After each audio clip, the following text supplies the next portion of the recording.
Matthew chapter 26. When Jesus had finished all these sayings, he said to his disciples, "You know that after 2 days the Passover is coming, and the Son of Man will be delivered up to be crucified." Then the chief priests and the elders of the people gathered in the palace of the high priest, whose name was Caiaphas, and plotted together in order to arrest Jesus by stealth and kill him. But they said, "Not during the feast, lest there be an uproar among the people." Now when Jesus was at Bethany in the house of Simon the leper, a woman came up to him with an alabaster flask of very expensive ointment, and she poured it on his head as he reclined at table. And when the disciples saw it, they were indignant, saying, "Why this waste? For this could have been sold for a large sum and given to the poor." But Jesus, aware of this, said to them, "Why do you trouble the woman? For she has done a beautiful thing to me. For you always have the poor with you, but you will not always have me. In pouring this ointment on my body, she has done it to prepare me for burial. Truly I say to you, wherever this gospel is proclaimed in the whole world, what she has done will also be told in memory of her."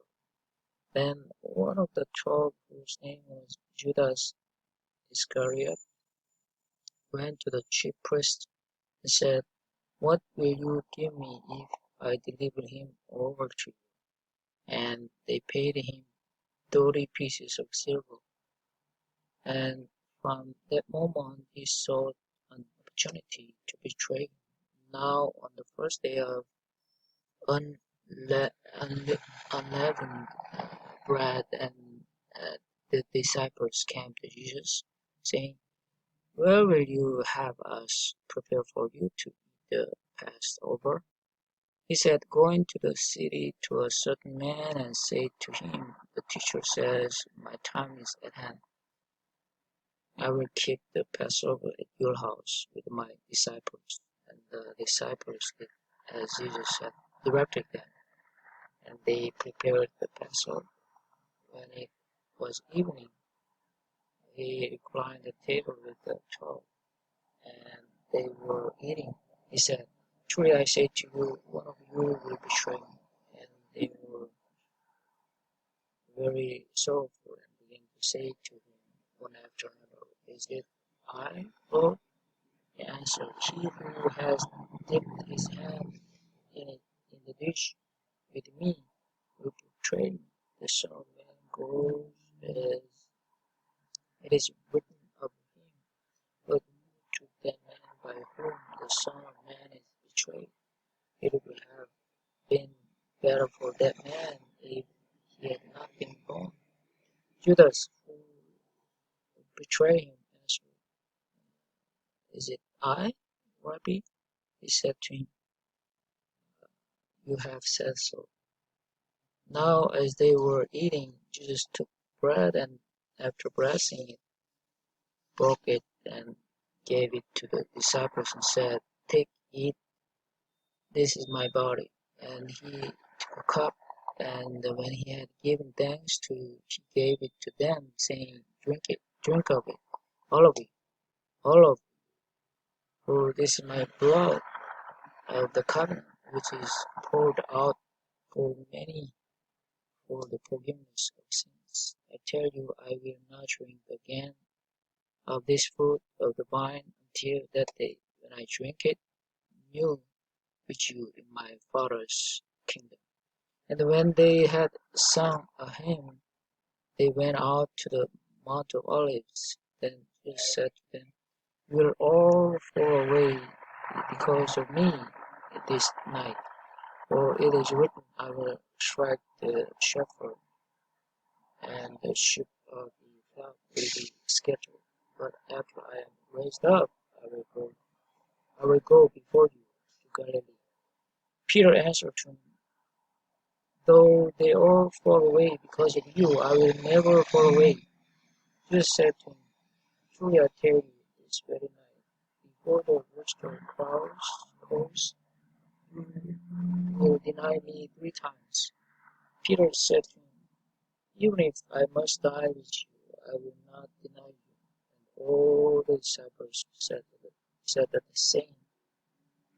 Then Jesus went with them to a place called uh, Get Gethsemane, and he said to his disciples, sit here while I go over there and pray. And taking with him Peter and the 2 sons of Zebedee, he began to be sorrowful and troubled. Then he said to them, my soul is very sorrowful, even to death. Remain here and watch with me. And going a little farther, he fell on his face and prayed, saying, my Father, if it is possible, let this cup pass from me. Nevertheless, not as I will, but as you will. And he came to the disciples and found them sleeping, and he said to Peter, so could you not watch with me 1 hour? Watch and pray that you may not enter into temptation. The spirit indeed is willing, but the flesh is weak. Again, for the second time, he went away and prayed, my Father, if this cannot pass unless I drink it, your will be done. And again he came and found them sleeping, for their eyes were heavy. So leaving them again, he went away and prayed for the 3rd time, saying the same words again. Then he came to the disciples and said to them, are you still sleeping and taking your rest? See, the hour is at hand, and the Son of Man is betrayed into the hands of the sinners. Rise, let us be going. See, my betrayer is at hand. While he was still speaking, Judas came, one of the 12, and with him a great crowd with swords and clubs from the chief priests and the elders of the people. Now the betrayer had given them a sign, saying, the one I will kiss is the man, seize him. And he came up to Jesus at once and said, greetings, Rabbi, and he kissed him. Jesus said to him, friend, do what you came to do. Then they come up and laid hands on Jesus and seized him. And behold, one of those who were with Jesus stretched out his hand and drew his sword and struck the servant of the high priest and then cut off his ear. Then Jesus said to him, put your sword back into its place, for all who take the sword will perish by the sword. Do you think that I cannot appeal to my Father, and that he will at once send me more than 12 legions of angels? But how then should the scriptures be fulfilled that it must be so? At that hour Jesus said to the crowds, have you come out as against the robber with the swords and clubs to capture me?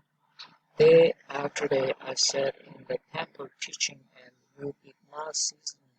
But all this has taken place that the scriptures of the prophets might be fulfilled. Then all the disciples left him and fled. Then those who had seized Jesus led him to Caiaphas the high priest, where the scribes and the elders were gathered. And Peter was following him at a distance, as far as the courtyard of the high priest, and going inside he sat with the guards to see the end. Now the chief priest and the whole council were seeking false testimony against Jesus that they might put him to death, but they found none. Though many false witnesses came forward, at last two came forward and said, "This man said, I am able to destroy the temple of God and to rebuild it in 3 days." And the high priest stood up and said, "Have you no answer to make? What is it that these men testify against you?" Jesus remained silent, and the high priest said to him, "I adjure you by the living God, tell us if you are the Christ, the Son of God."